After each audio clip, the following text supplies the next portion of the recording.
in studio with us. I think the first time in 8 years. I've met him many times in person.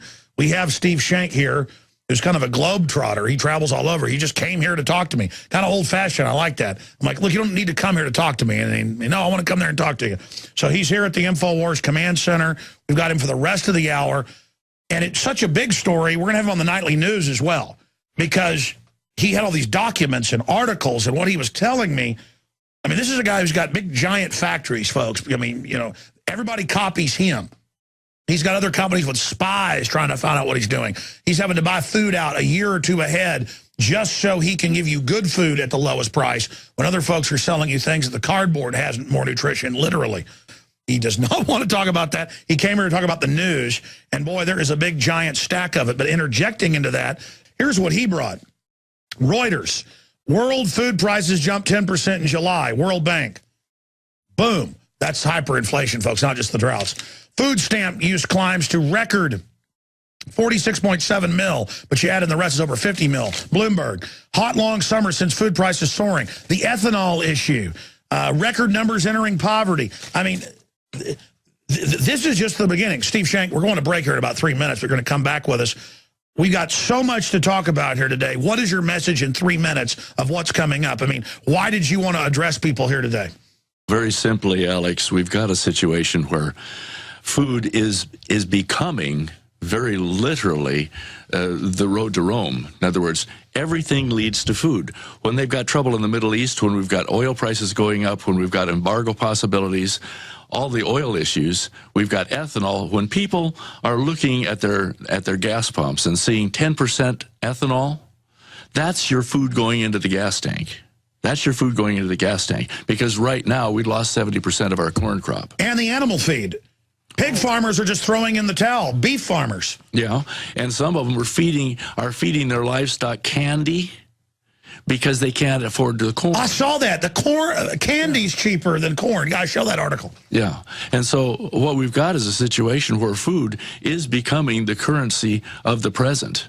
It used to be that food was the way that you measured someone's wealth. Now we're struggling to pay for the gas in the gas tank, primarily because the ethanol that was touted as being a means by which we could keep the gas prices down. Corn is so expensive to make the ethanol out of that it's actually boosting the price of petroleum up. So we've got just absolutely a world gone insane. And this, the country that was in 1959 capable of producing enough food to feed the entire planet 5 times over, is now importing 40% of its food.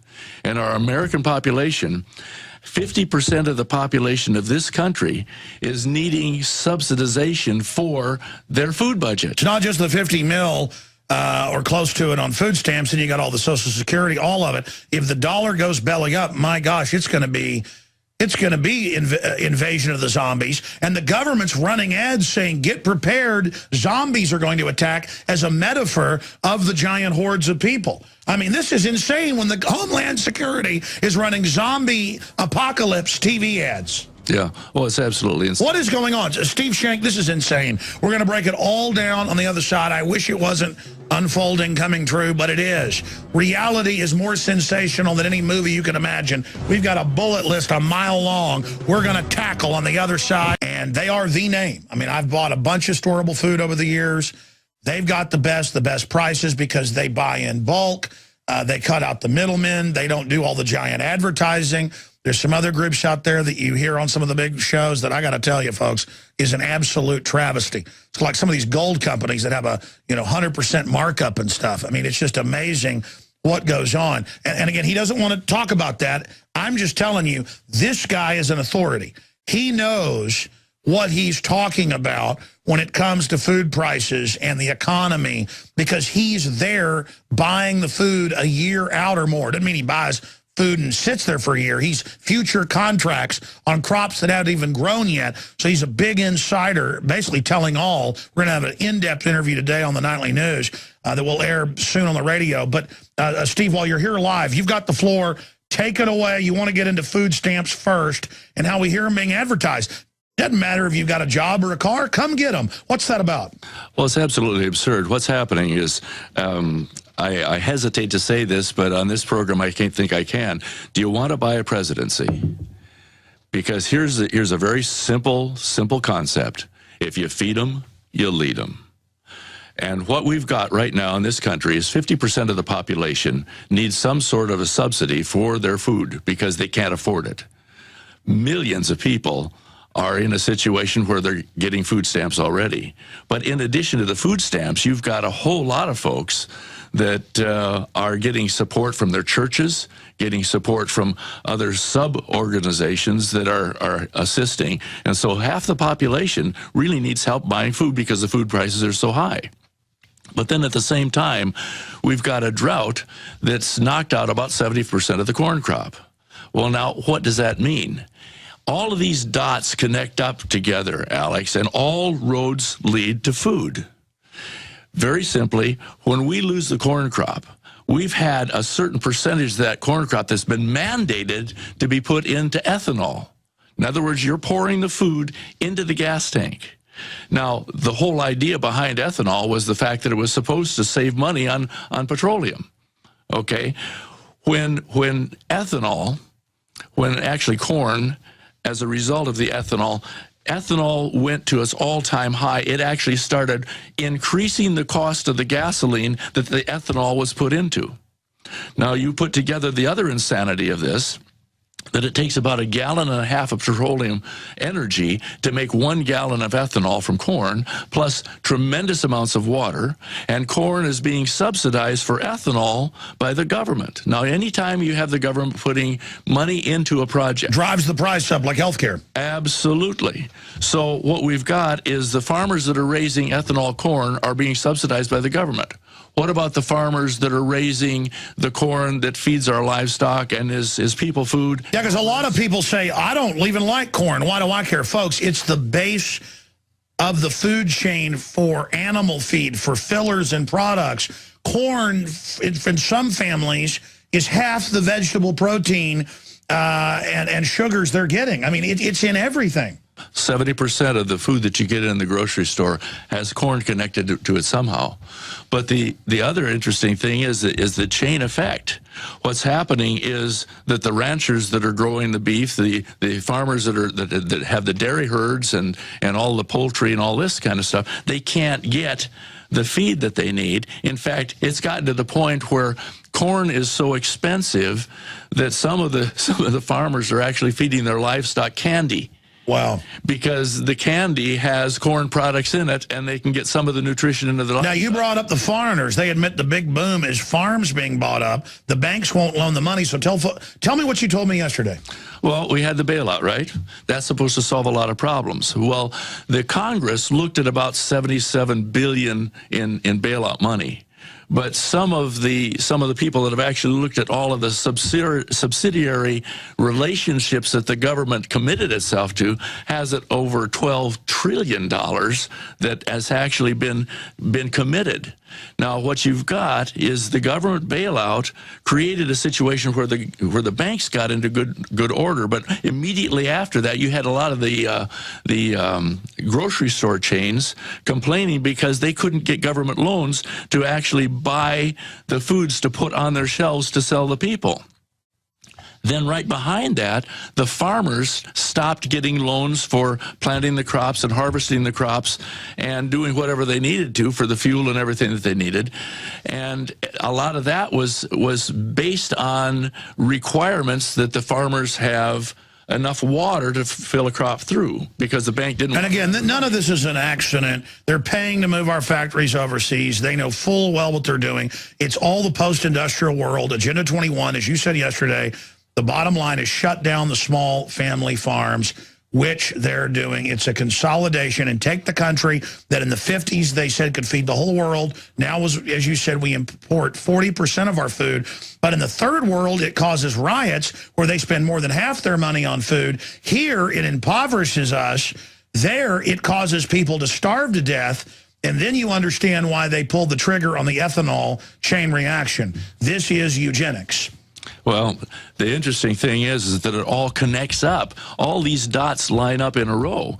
If you've got corn subsidized for ethanol, and the farmers that are raising our food have to pay higher prices for the corn to feed the cattle, and now we've eliminated the corn as a result of the drought.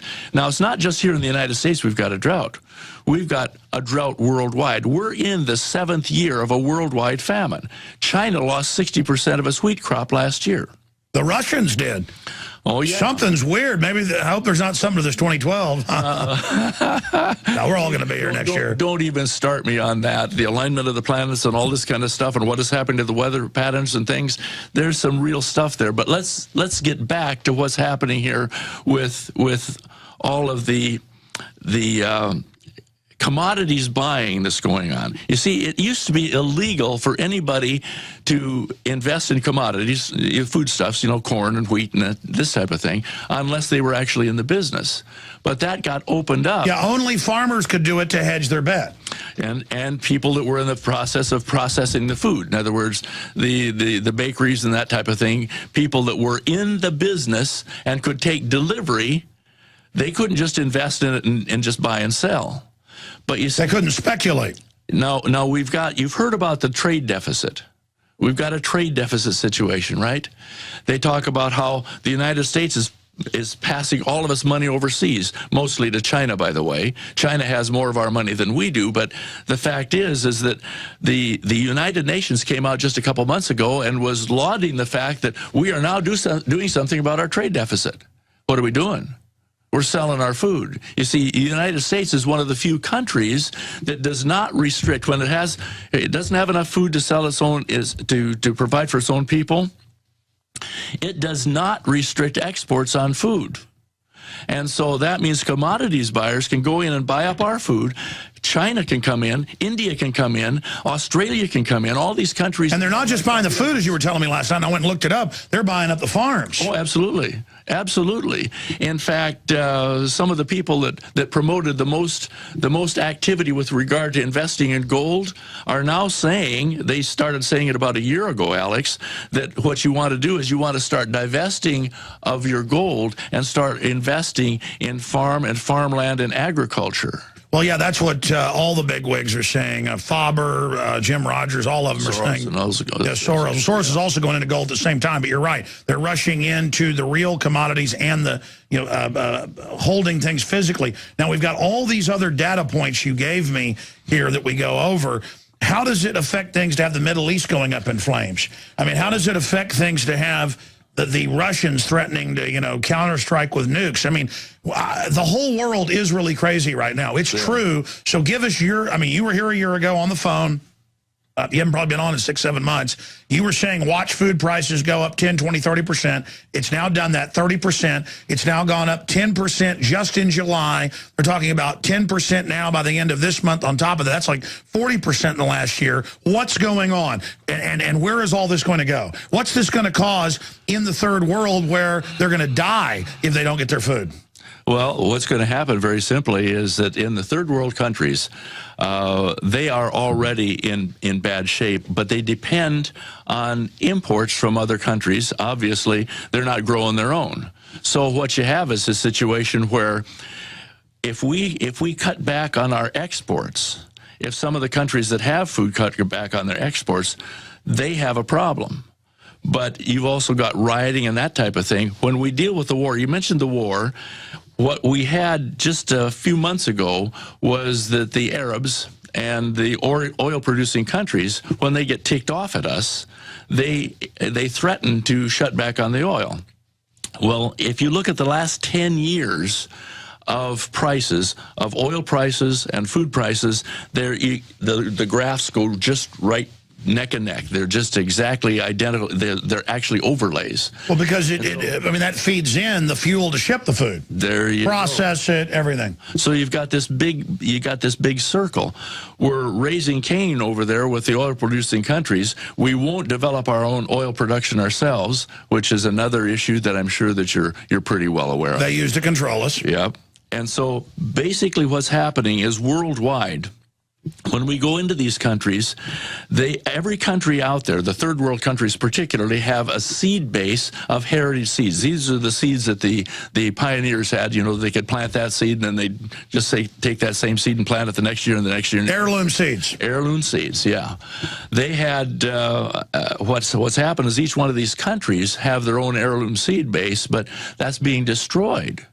Interesting. So even the third world countries have to buy their seed each year in order to plant and have crops. Well, yeah, now the GMO's taken over. There you go. You see the total plan. Yeah, well, food basically is a control mechanism.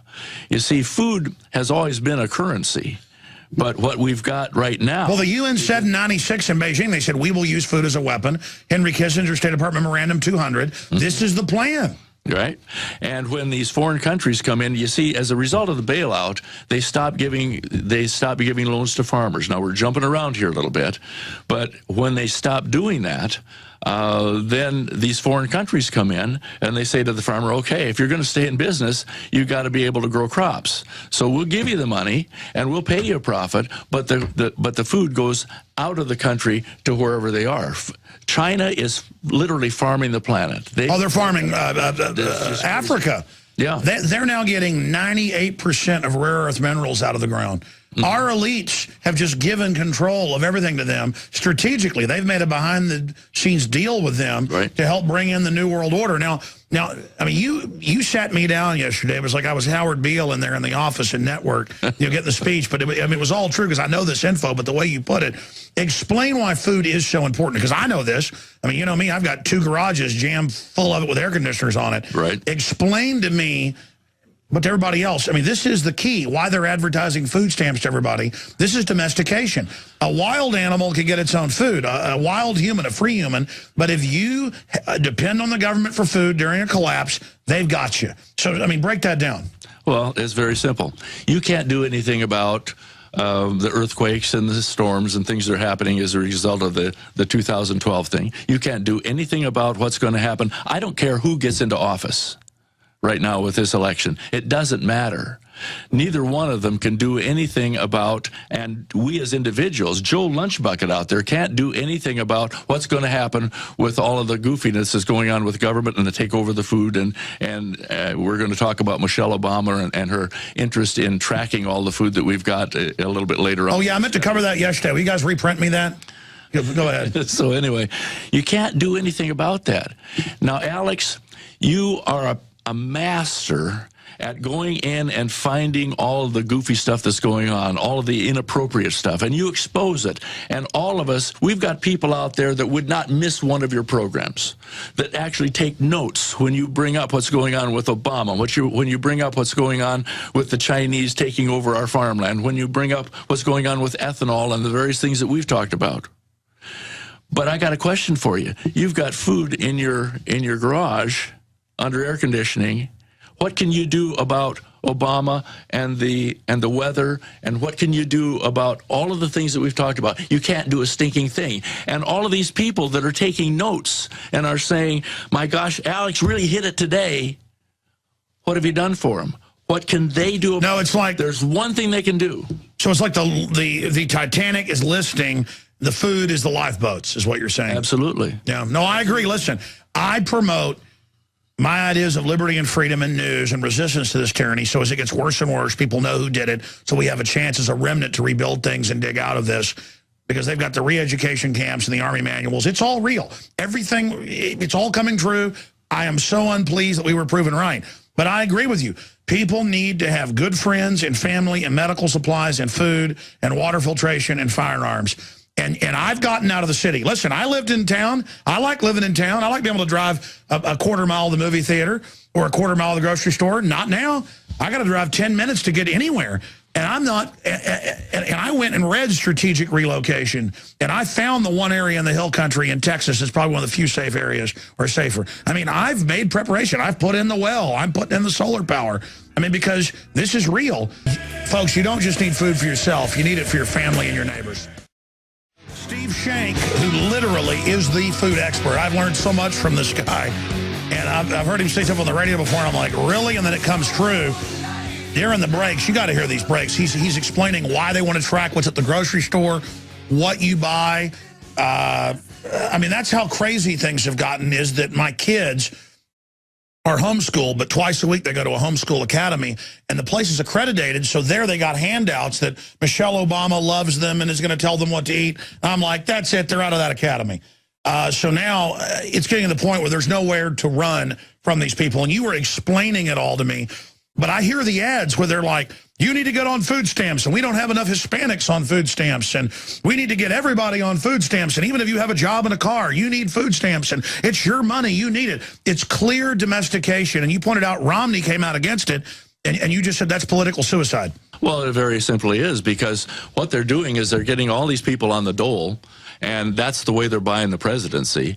And when Romney comes out and says we want to cut back the funding for food stamps, that's not the issue. What we need to do is put people in America in a situation where they don't need food stamps anymore because they can make enough money to buy the food. We need to keep the price of food down to the point where they can afford it.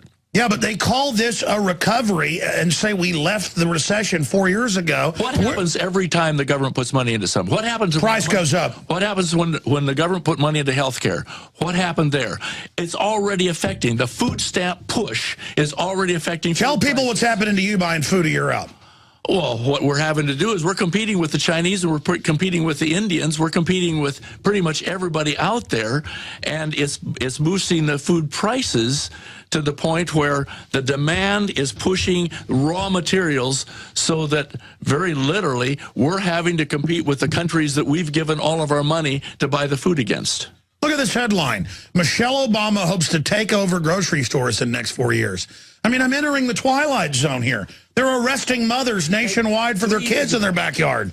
3 years ago, I got a call from southern Utah, a wife of a veterinarian. She had been informed by the U.S. Department of Agriculture that they were going to have to go out to all of the farms in their area and identify and tag every single living critter that was out there, okay? So that they can determine if a chicken gets sick and dies and somebody eats it. Yeah, you've got to do all this bureaucracy, but then Big Pharma and Big Agri, they're exempt. Well, it's a total, look, he has the Rural Council that's under the Department of Homeland Security, and they've got spies. I've got family in the country. There's now spies going around asking questions about loyalty. Anybody that talks bad about Obama, they get government visits. Yeah, well, the main thing that's happening there is everybody heard the news briefs that we went through about the cattle, where they're identified and they're being taxed because of cow flatulence. Yes. Okay, this carbon footprint type of stuff. Well, what's happening if they identify where the food comes from and what grocery store shipped it out? What do you think the objective is if they have a recall? Now, look at the number of recalls we've had on our food over the last year. It's been absolutely insane. It's all about fear for a federal takeover, which they admit. Listen, we've got to end this hour. We're going to do a whole hour tonight on the Nightly News. The secrets of the food industry, the secrets of what's coming up. I mean, we've only covered about a third of this. Folks, if you do want to get storable food, I push you in the right direction. Great prices, great people, great quality, the biggest selection. They've got it all. Just go check it out.